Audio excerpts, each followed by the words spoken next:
Welcome back to Maths with Mrs. J. We've been talking about probability density functions of continuous random variables. We're now ready to start talking about ways of calculating the mean and the standard deviation. The mean, which is otherwise known as the expected value or the expectation, is calculated by the integral over all x values of x times your f of x. We often use the Greek letter mu to symbolize the mean. So we could say mu equals e of x, which is, now, if it's only really above the x-axis between c and d, we're not going to have to worry about calculating our unbounded limits, are we? However, if we have a situation where we have an unbounded domain, we are going to have to do limits to work it out. That's okay, we can do that. But obviously in the easiest possible scenario, if the function is 0, except in that interval from c to d, then all we need to do is work out the definite integral from c to d of x times f of x. Let's do this example here. So we're given this function, f of x is 0.5 times x when x is between 0 and 2, and it's 0 everywhere else. Okay, so mu, or e of x, doesn't matter which way you want to do it, is going to be, well, really just from 0 to 2 of x times our f of x dx. What is x times our f of x? Well, it's going to be 0.5x squared, isn't it?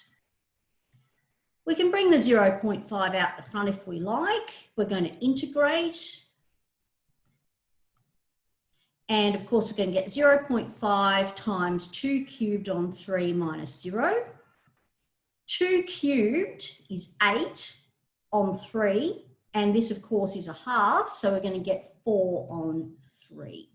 Or 1 1/3. I mean, it doesn't matter which way you do it. You can leave it as an improper fraction or change it to a mixed number. It's up to you.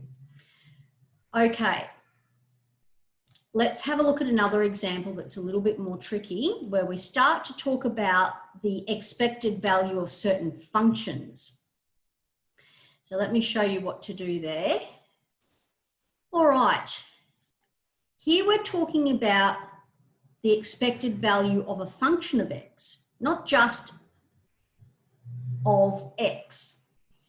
All we need to do here is multiply by the function that we want and our f of x. So if I wanted, for example, e of x squared, that's going to be the integral from negative infinity to infinity of x squared times f of x. If I wanted e of x plus 1, it's going to be from negative infinity to infinity of x plus 1 times whatever f of x is. So you're just multiplying there and then doing your integral. Usually we can restrict those endpoints there. If we know that our function is 0 everywhere else except between 0 and 2, we can just go from 0 to 2, etc. All right.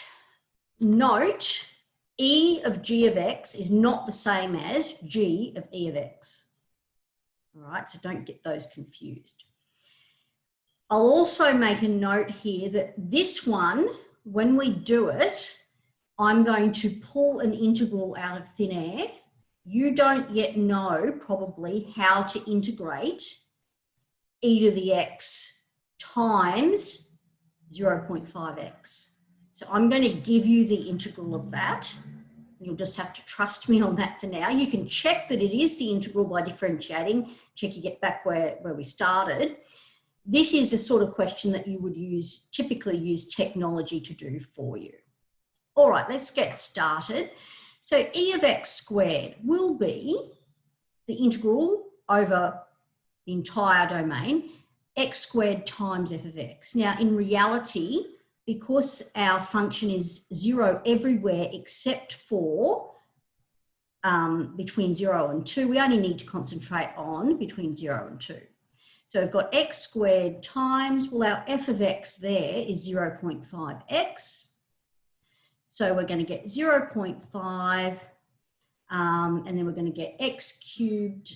Sorry, that already is x cubed. So we're going to get x to the 4th on 4, 2 down to 0, which is 0.5 times 2 to the 4th on 4 is 16 on 4, which is 4, minus 0. 4 times a half is 2. So the expected value of x squared is 2. All right, now this here, what we're going to end up with is we're going to be wanting to calculate from 0 to 2 of 0.5x times e to the x. We have this integral here, x e to the x. I'm going to tell you that the integral of x e to the x is e to the x times x minus 1 plus c. You can check that I'm right by differentiating that right-hand side, and you will get back where you started. All right. As I said, you can use your technology to do this one for you. So we're going to get 0.5, and then we're going to get, in here, we're going to get our x minus 1 times e to the x, and we're going to put in our value. So 0.5 times, well, 2 minus 1 is just 1. So we're going to get e to the 1 minus 0 minus 1 is negative 1, e to the 0.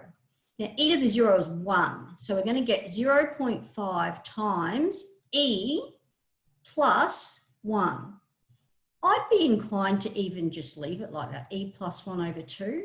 There's nothing wrong with that. That should be a squared there, so sorry. I'd be inclined to leave it like that, but if you wanted an approximation, you could get, it's about 4.195. All right, so that gives you that expectation there. You can use technology for questions like that. Let me just quickly prove this for you, because I don't like just leaving you with something and expecting you to, you know, trust that that is the case. Let's differentiate this. So if we had e to the x times x minus 1, when I differentiate that, I'm going to get first thing times derivative of second thing plus second thing times derivative of first thing. That's our product rule. So we're going to get e to the x plus x e to the x minus e to the x, which is x e to the x. So I'm not telling lies there. That is, in fact, the integral of that expression there.